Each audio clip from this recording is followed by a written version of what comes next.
the road to growth, success of an entrepreneur. We've raised the bar. Learn firsthand from successful business owners and create your own path to success. I'm going to show you how great I am. It's time to hit the road to growth with team lead of the Enriquez Group, Realtor Vinny. Hi, all you Road to Growth listeners. Today we have Clinton Young. He is a globally renowned speaker. And we've had a lot of, I think, speakers on this podcast. We've had coaches. And I know this is a question I usually don't ask, but I'm really curious. How do you, because I know you do some coaching, what do you think the differences are from being a speaker, right? Getting people motivated to getting a coach one-on-one. Is there anything in particular, or is there a lot of similarities, or what do you think there? From being a speaker to being a coach? Yeah, because I mean, the way I look at speakers, especially motivational speakers, they're getting in that mindset. They get that one-off. They usually don't, I guess, give you a roadmap to get there, but they get you very excited, right? But for your own personality and for your own coaching and speaking engagements, do you see a difference between the two?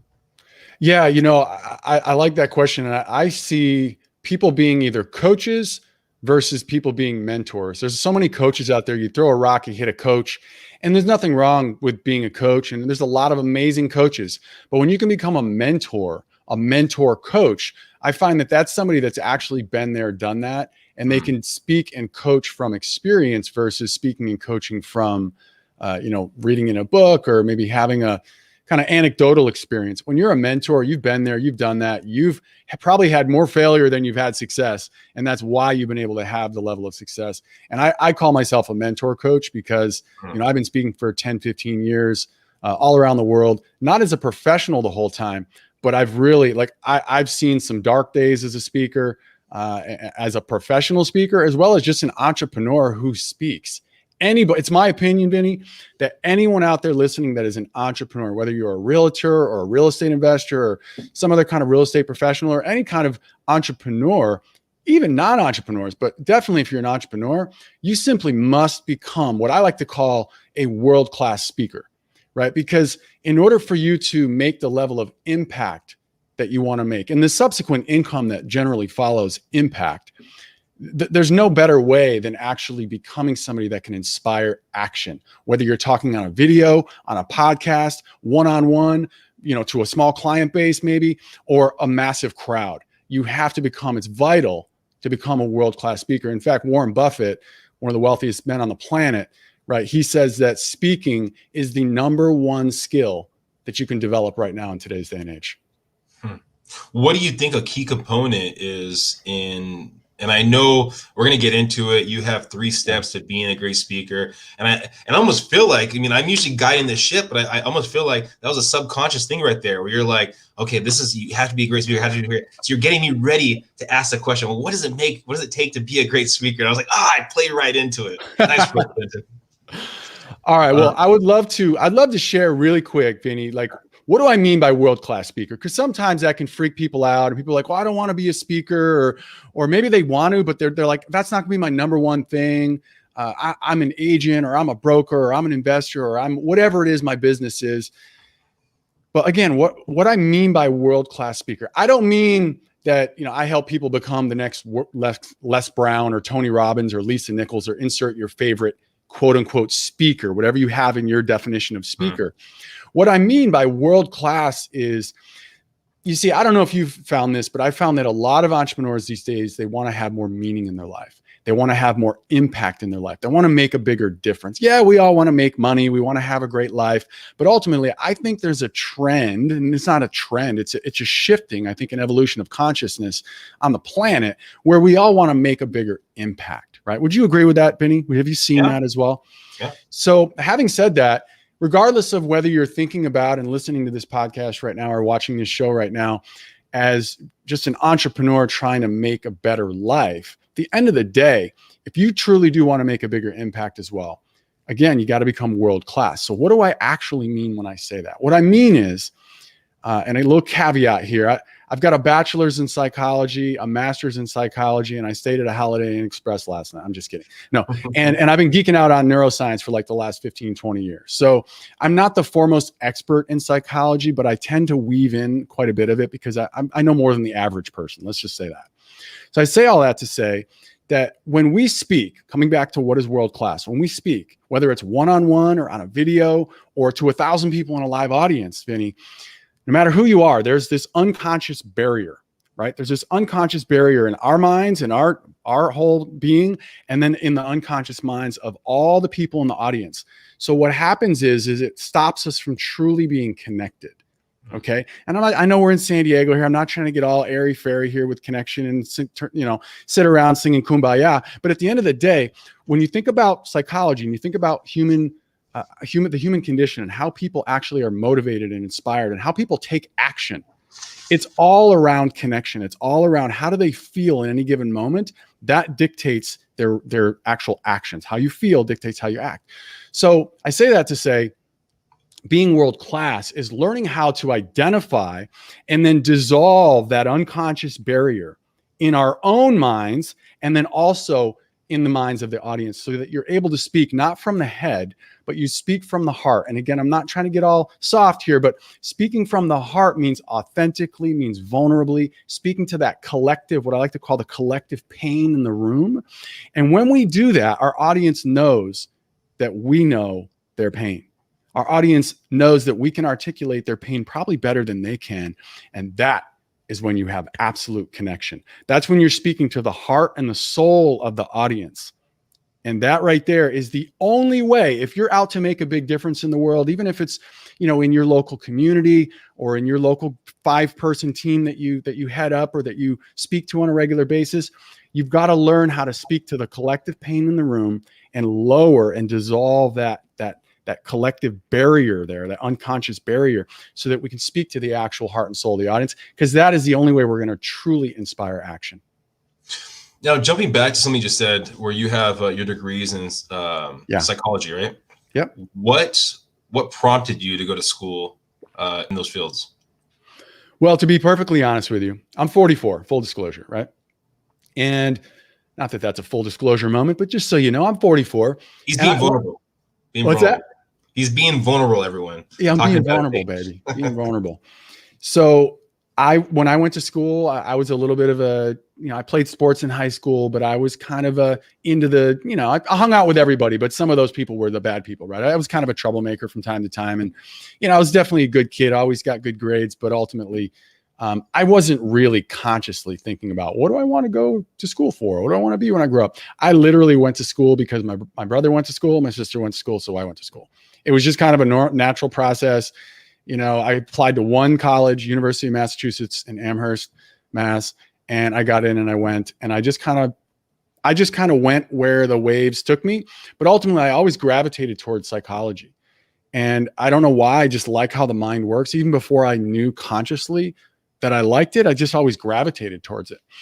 And so I took a class called organizational psychology in undergrad, and I ended up graduating. I was on the dean's list. I made myself out to sound like I'm this bad person, bad kid. I wasn't a bad kid. I just wasn't super conscious of what direction I was going in at the time.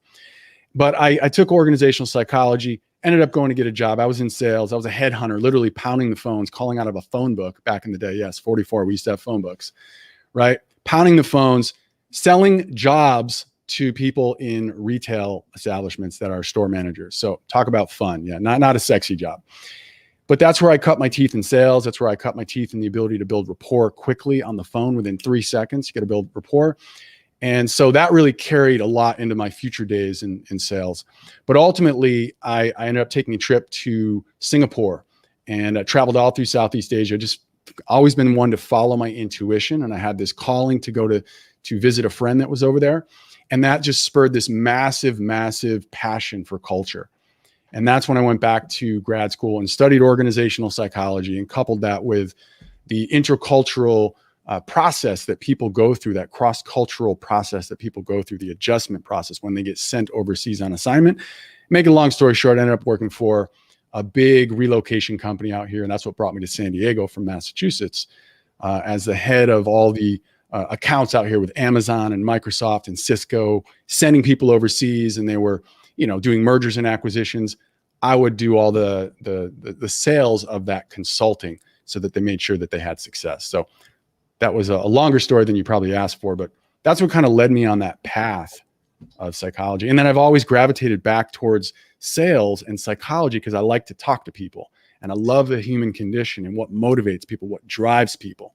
So I've always been really, really successful in sales.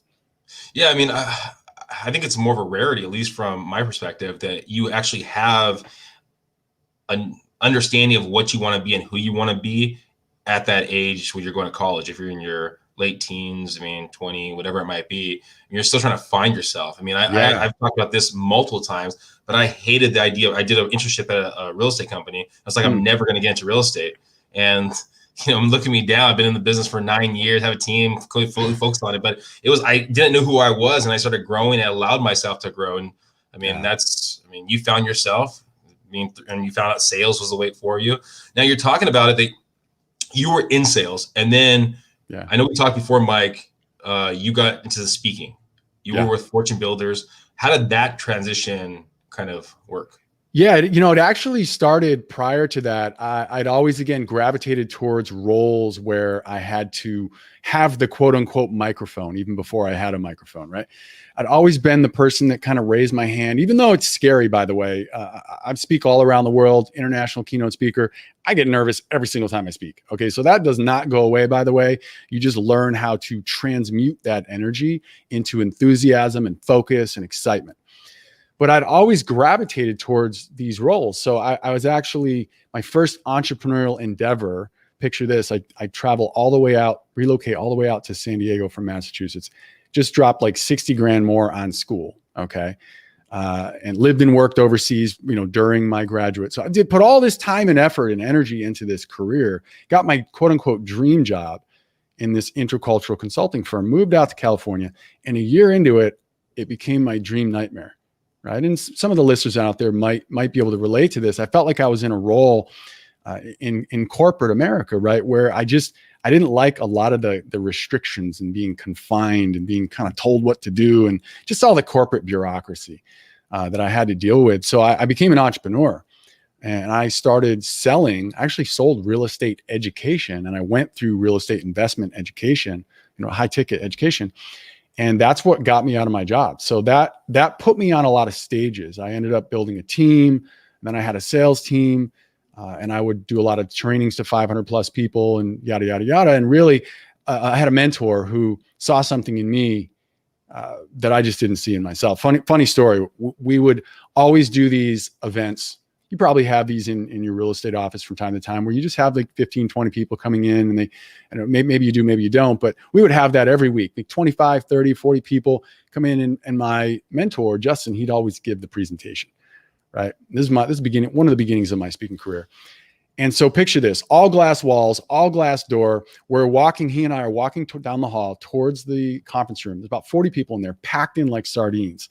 We get right to the door. Everybody turns and looks to us. Right at that moment, Justin turns to me, flips me the clicker, and he's like, "You're on today, buddy." He opens the door and he walks in. And I walk in and I'm just like knocking in my boots. I'm like sweating. My stomach's all tight. And I start effing my way through this thing. Finally, I settle down and I start to recall a lot of the things Justin shared with me over the last few months. And I got through that presentation. But man, it was a train wreck in the beginning. So this is the beginning of my speaking career. And one of the things I learned that day is that growth is never comfortable, right? Growth is never comfortable, but it's always worth it. It's always worth it. I had a massive quantum leap, not necessarily in my speaking ability that day, but in my belief of what was possible for myself. And sometimes another thing I learned from Justin is sometimes we need to believe and borrow the belief in us of other people until we can build up and develop enough confidence and courage to take on and own that belief for ourselves. Because I didn't believe that I could ever be a speaker, but he saw it in me, right? And I believed what he saw. Well, it's so funny how, especially when you're speaking in front of people and you're like, "Oh my gosh, I fucked up. I said this wrong. I didn't say that right." And then you're talking to people like, oh, you did a great job. And you're like, well, you didn't see what I did. What are you talking about? We think these big mistakes, they just be small mistakes that most organizations pass over. Yeah, totally. So fast forward about a month from there, Vinny, and this is where it really got set off. All right, picture this. I'm in a room now with about 200 people, and I'm supposed to be the speaker today. So I actually prepare, and I'm there, and I'm like, I'm still nervous as hell, right? But probably more nervous than I was when he flipped me the clicker, because now I had a lot of time to think about it. But I'm out there. I'm actually in Mission Valley now, down here in San Diego. I started up in Orange County in Newport Beach, but I'm down here in Mission Valley, the DoubleTree in Mission Valley. You probably know that hotel. And I'm on stage, and literally I'm in the room that has the blue, there's like a blue ceiling, beautiful, like sky ceiling. You might know that room. But anyways, I'm in there, and all of a sudden, about 45 minutes into this presentation, this speech, you could feel the emotion in that room. You could cut it with a knife. It was palpable. I don't know if you ever had this experience on stage where you're in kind of a state of flow. I was in this state of flow where I literally looked out into the audience, like broke camera and looked at the audience and was like, do you guys feel that? And they're like, yeah, keep going. You could totally feel the energy in the room. It was so magnificent. And that was the day that I got hooked, like absolutely hooked on inspiring the audience, inspiring people, inspiring through my voice, through creating an experience for people and really inspiring action. So that was the day, man, that I got hooked. What do you do? Okay. So, I mean, no one bats 1,000%, right? No one bats 1,000%. There's gonna be some people that are gonna go to your events, and you're just not gonna connect with them. You could be the greatest speaker. There's gonna be some people that are just not gonna connect. Yeah. What do you do if you almost lock eyes with someone that you can just tell is not really feeling your flow? I mean, do you just gloss over it? How does that work? The mindset? It depends. It depends on what kind of speaking engagement I'm at. If I'm at a paid speaking gig, I'm not going to really do much there. If I had a training and that was someone on my team, I would do something very different, right? I'd probably go over and give them a high five and like try to get them to shift their state and just shift their energy themselves. I might ask them a question. So that's very different. If it was a paid gig, sometimes I might make a joke about, crossing your arms and, just might make maybe a funny joke about how when you learn, like learning actually takes energy. And I get crazy on stage. I get a little rambunctious. I'm like, learning takes what? I teach them that it takes energy. I'm like, what's it take? And before you know it, the whole room's like energy. And when you get the whole room popping off like that, that person with their arms closed feels really, really weird because nobody likes to stand out. So I don't always focus on them in like a paid gig because you don't want to create any issues. But if you get the rest of the people around them excited and get them going, it typically will shift the energy of those kind of naysayers. And you're right, you're never going to hit 100% of the audience. But what I find is if you do your homework and you know the audiences that you're speaking to, most of the people in that room are going to be what I like to call your bullseye client, or people that their pain, right? You have, as professionals, as entrepreneurs, as business owners, I believe that we need to know the pain of our audience, and we need to be able to articulate it at a higher level than they can, right? Because when we do that, and I teach my students how to literally do that in the first 30 seconds to 60 seconds of your speech, your audience is like, wait a minute, I have that. That's what you want your audience to say. I have that. I need that in the first minute. Because after that, they're like, I don't know what this guy has or this girl has, but I know that they understand me. They're not saying all this, but this is what's happening unconsciously. I know that they understand me and my pain, and I can get something from this. I'm going to pay attention for the next 45 minutes. With your own company, right? Your own speaking and mentorship programs. Yeah. How long has that been around for? So I've been coaching for about 3 years, and I launched a group. I've been doing mainly one-on-one, but just like any business, your business evolves over time. You find ways to add more value. You figure out more of what you like and don't like about your business. That's why I always advocate for people. You got to just try things in your business. You got to get out there and try, because before you try, you don't know what you don't like. You don't know what you do like as much. You just kind of have an assumption, right? So my business has evolved. And I've grown it into, now I do mostly group coaching, and I have a signature group coaching program that I launched actually in 2020 during COVID. And that's really become the flagship of my enterprise, is this 10 session group coaching program. I call it World-Class Speaker Ignite. And I now evolve my one-on-one, whereas the 10 sessions is more, it's foundational, but it helps you. It's more like step and it foundations up, kind of like building a house. The one-on-one, I choose not to do that foundational stuff anymore. I work with higher level speakers, people that are, maybe you're not an amazing speaker yet, but you get on a lot of stages. You already know what you speak about. You already know who your ideal client is. You have a lot of that foundational stuff already in place and you're already speaking. I can help them get to world-class speaker abilities. And those are the people that I like to work with one-on-one now. So that's been around for about 4 years, three years probably. Okay. So the last 4 years, it's been your own company. You've been advertising, getting the business for your company. Before that, when you're doing speaking engagements or even prospecting, calling, were the leads provided to you? Were you doing cold leads? Were the people that came to your event, were you calling them? Was the company calling them? Good question. So you'd mentioned a company that I worked with previously, and that was more of they hired me to speak, and I would go and I would do a lot of the leadership roles for them, but I would speak at a lot of their large events and they did everything. I just showed up and spoke. But for my own business as a keynote speaker, where you go somewhere, they pay you to speak. Yeah. I get 99% of my speaking engagements by way of referral. Wow, 99%. Okay. So I speak. I do exactly what I teach. I believe that speaking is the number one marketing strategy for any entrepreneur. And I think that's one of the reasons why Warren Buffett says it's the number one skill that you can learn as an entrepreneur is to actually become a world-class speaker. He doesn't use those words, but it's basically saying the same thing. Because when you're speaking, I used to say this all the time because my mentor said it. I don't want this to come off the wrong way, but he or she who holds the microphone always wins. And I don't mean that they're always a good person. I just mean, he or she who holds the mic typically has the most authority, and they typically make the most money. Again, I don't want this to sound weird or arrogant if people hear this the wrong way, but if you think about it, any room, the person who has a microphone is usually the most successful person. So if you can become that person who holds the microphone, you become what I like to call a center of influence, right? And all of a sudden, whether you have authority or not, it looks like you have authority. So it's even better when you actually have authority, you're actually really great at what you do, and you know how to speak. All of a sudden, people are finding you. And I get really good. I've gotten really good. And I teach this to my students. I teach the elegant referral script of how even in an hour-long keynote speech that I'm delivering, even for a paid client, I will ask for referrals in a very elegant way. And ultimately, I get 99% of my speaking engagements and coaching students come by way of me actually speaking, somebody seeing me or hearing about me, and then they reach out to me. Now, are those appointments that are scheduled? Are they basically contacts were given to you during the event or after the event with the follow-up, or how does that process look like? So I normally have, and in fact, I'll give it to your listeners as well and viewers if you'd like.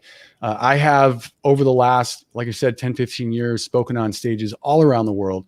And I've had some of the best mentors on the planet that are speakers, Hall of Fame speakers, National Speaker Association Hall of Fame speakers as my coaches. And I've distilled down my top 7 world-class speaker principles. Like, no kidding. What do you need to do when you're on stage to inspire the masses and to inspire action? And I give away those, and that's a very attractive offer. I give those for free. I actually have a bonus 8th in there as well. So there's 8. And so I usually give that away, and that's at worldclassspeakersecrets.com. I can share that with you later if you want. Yeah. And ultimately, people go there and they download that, and then they have the opportunity. And I just like any business owner, you want to continually refine and weed out the people that maybe aren't the right fit, or I'm not the right fit for them.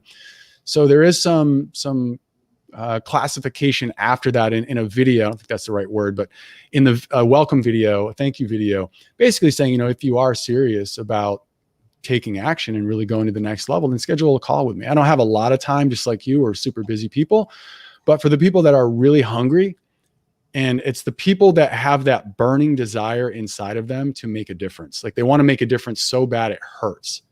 And they know that speaking, they have this calling to speak. Those are the people that I work with. And that's who I kind of call out in that video.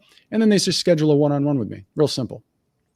So the idea of having the idea of having an offer, because it sounds like the offer is the key thing, having some kind of intriguing offer that will get people's attention, that they'll actually follow the call to action, and then you get their contact information, so on and so forth.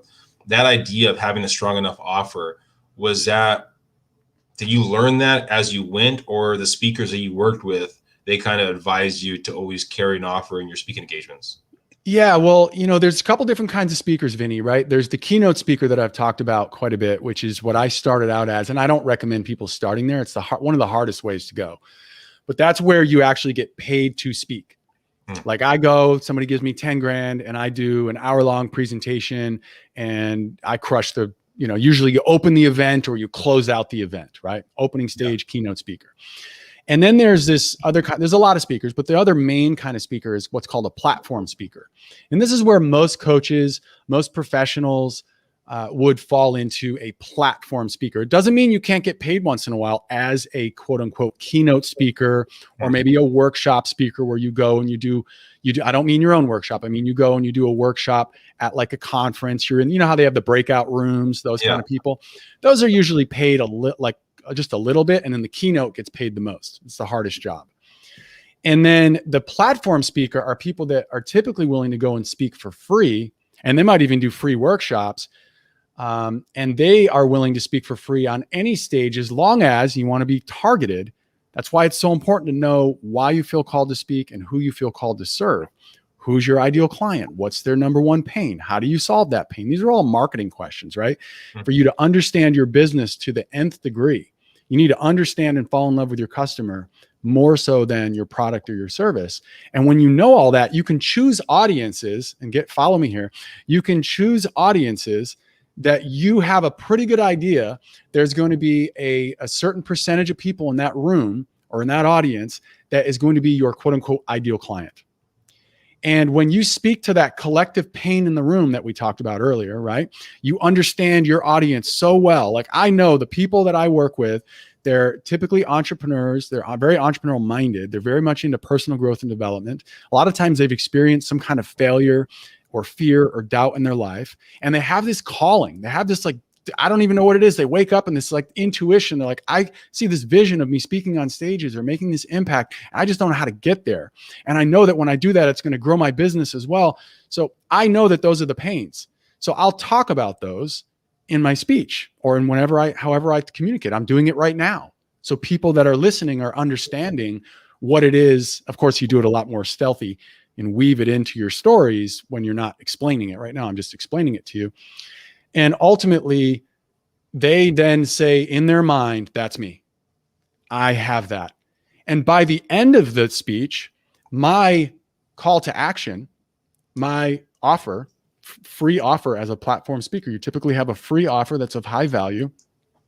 When I give that away, it's a perfect first step solution to the pain that I just outlined for all of them. That they all are like, I have that. Wait, he has a solution for that? Okay, I want that.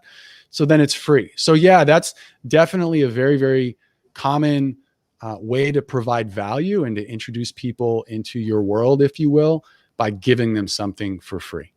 Okay, so now jumping into the keynote aspect of it, and for yourself building that platform, because that seems, for the now business, I guess that's if you can get it right. Yeah, that's the now money. That's the now money, right? So for your own self, there seems like there's a lot of, again, each speaker is a little bit different. Keynote speaker is a little bit different. YouTube, everyone, they have that funnel on them, right? Yeah. How do you market yourself? Was that something you learned over time to find out what's going to be the best description of Clinton Young? How am I going to portray myself out there so people want to hire me as their keynote speaker? So number one thing, okay, there's so many things I want to share with you right now. Okay, so the thing that I'm going to take a step back and then we're going to come back into how do we market ourselves. So there's everyone lock in here. This is important. To become a world-class speaker, and again, this is just somebody that's influential from stage, somebody that's able to, sell their business, sell their products, sell their services, or sell their vision from stage, whether it's video or live. You've got to do one main thing. And that is, you have to accelerate your awareness. If anyone's taking notes, I'd start taking notes now. You need to accelerate your awareness. You could take all 10 years like I did to get your awareness, or you could accelerate your awareness. I prefer the accelerated model. I'm sure everyone listening does as well. So how do we do that? And the reason why I say awareness is because if you look at Michael Phelps, right? He's the most prolific, most highly decorated Olympian of all time. Right? The guy has 28 medals, 23 of them are gold medals. It's bananas. If he had a twin brother, the only thing that would separate those two people would be his level of awareness. That's the number one base unit of measure, right? If you go down to the base unit of measure of what makes them different, it's his level of awareness on a lot of things, on physicality, on working out, sports in general, on being in the water, on nutrition, on his body, everything. It all comes down to a basic unit of measure of awareness. So same thing with a world-class speaker. How do we become world-class? We need to accelerate our awareness. We can do that in 3 ways. All right, so I'm going to share those with you right now.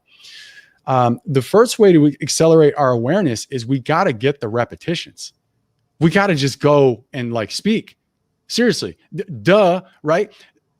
The reason why I love principles so much, Vinny, is because, and why I usually have this caveat. So many people discount things that sound simple because they're like, oh, it's too simple. I know that. You ever hear yourself say, you know that? Have one of these on your wrist and go like that.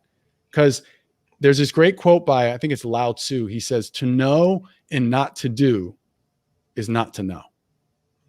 Right? To know and not to do is not to know. So quite often principles are they're the things that set apart the most successful people from anyone else who's moderately successful, is the people that just follow the principles, right? So they're simple, but if you just say, I know that, and you're not doing it, you really don't know it. So I say that to back up what I just said. Repetition, no duh, right? If you think about athletes, world-class athletes, how much time do they spend practicing all week to play one game? All week to play one football game. Right? So we've got to get the repetitions. And every time we get the repetitions, and I can show you how to get on stage after stage after stage after stage after stage. Because when you get the repetitions, you're going to start to see patterns of your content. You're going to start, and from those patterns comes books, comes programs, comes coaching, right? Comes better podcasts, better speeches, et cetera, et cetera. And the other thing is you're just going to see. Every time you speak, you're going to be like, wow, that felt different. Wow, that felt good. Wow, when I told that story, it felt like everybody leaned in. So repetition's number one. Number two is you've got to video record and watch your game tape. You have to watch your game tape, right? What do athletes do between every single game? What do they do, Vinny? Did you play any sports? Yeah. They what? They watch the game tape.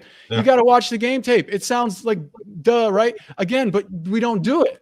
If we want to become world class and we want to actually build our business and build ourselves and grow, we've got to watch the game tape. And you're going to see a whole nother depth of awareness when you do that.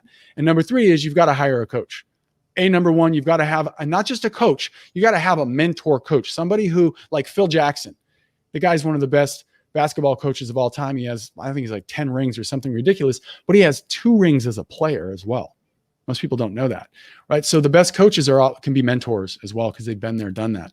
And I'm not saying that because I'm a coach. I'm saying that because that's exactly what I did. First thing I did, Vinny, to go back to your question, is I went out and hired some of the best speakers on the planet to become my coaches, right? And I knew that was going to accelerate my awareness. And then what's the main thing that they said to me? Go freaking speak. Everybody should write this down. When you speak, business happens. I'm going to say that again. When you speak, business happens. Okay? Opportunities happen.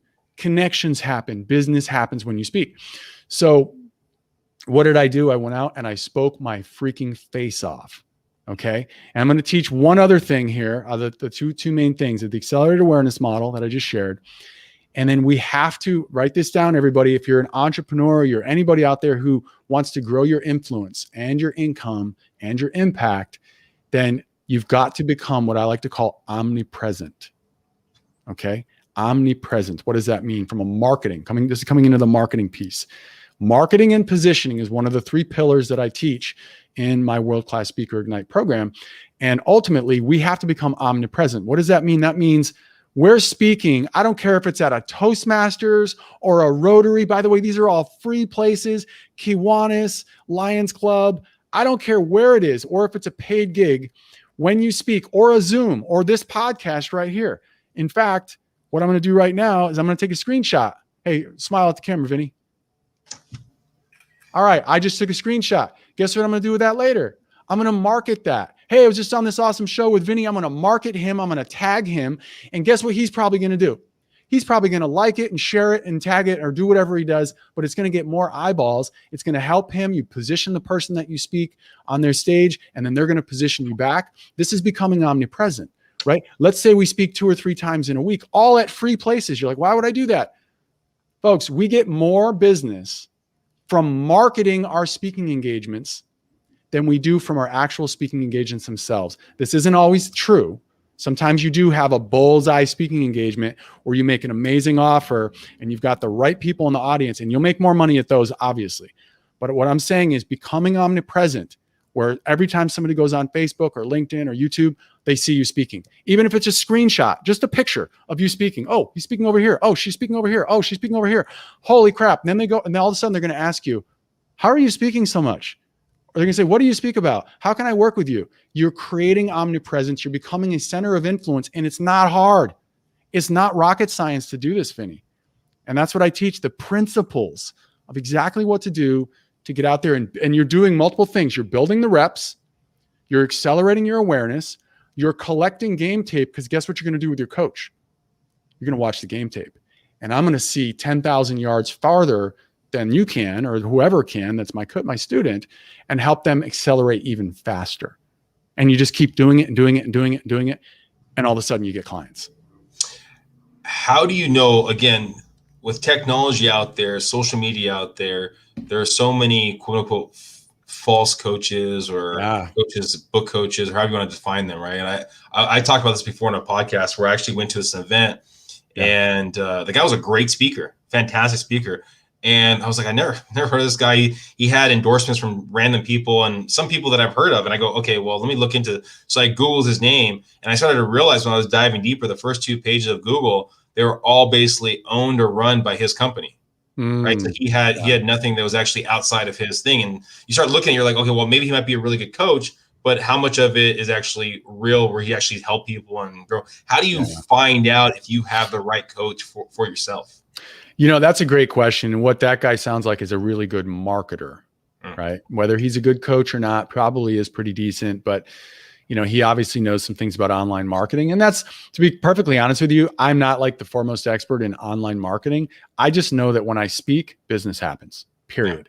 Whether I'm speaking and getting referrals using my elegant referral script live, or whether they're hearing that elegant referral script once I'm recorded, or whether I'm recording or taking snapshots of my speaking engagements and getting them out there, that's where I get most of my opportunities.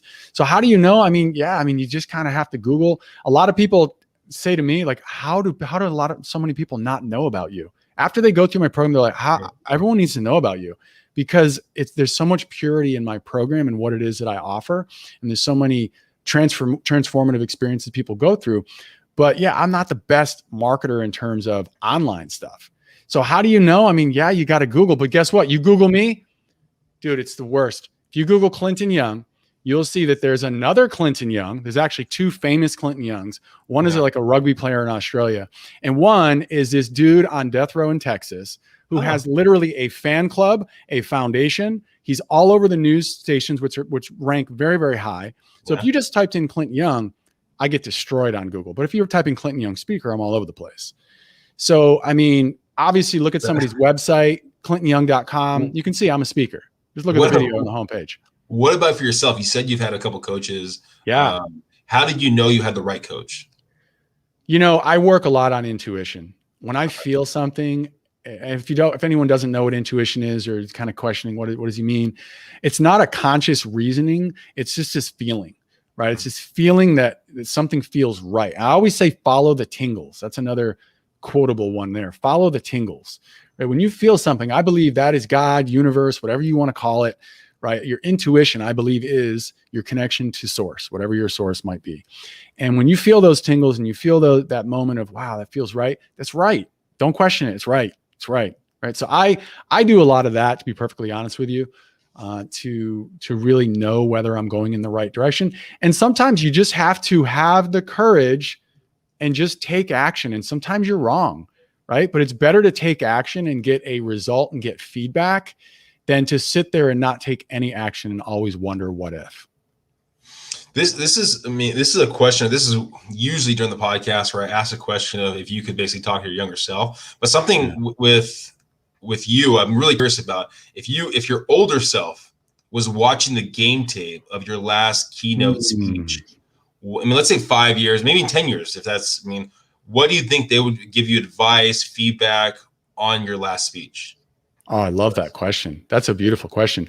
I'm at the precipice right now of really being somebody that can just step up there.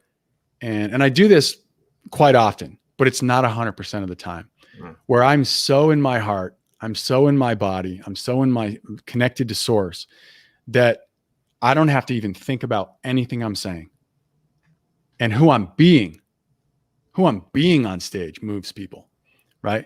And that's only happened to me that level a few times. Like that first time I told you when I was in the flow, didn't matter what I was saying. It's who you're being. And that's a beautiful thing. Like I teach this as well because people don't actually receive the words coming out of your mouth as much as people think they do. There's this study and it's been debunked and then proven and then debunked, and it doesn't really matter. But ultimately, I believe the basic mechanics of this study I'm about to share hold true. And that is that and I'm making up these numbers. They're not 100% accurate, but they're close enough, right? It's about 70% or so of the communication that is communicated in any communication. About 70% of what's landed, what's received by the person on the other side of it, which is the only thing that matters, is what's received, not what's said, but what's received. About 70% of that is determined by who you're being, your body language, how you're holding yourself, your whole way of being, right? 70%. About 25-ish% of that communication, what's responsible for that delivery of that communication is how you're saying it, right? The tonality in your voice, the speed, the pitch, right? I'm kind of modulating my voice right now.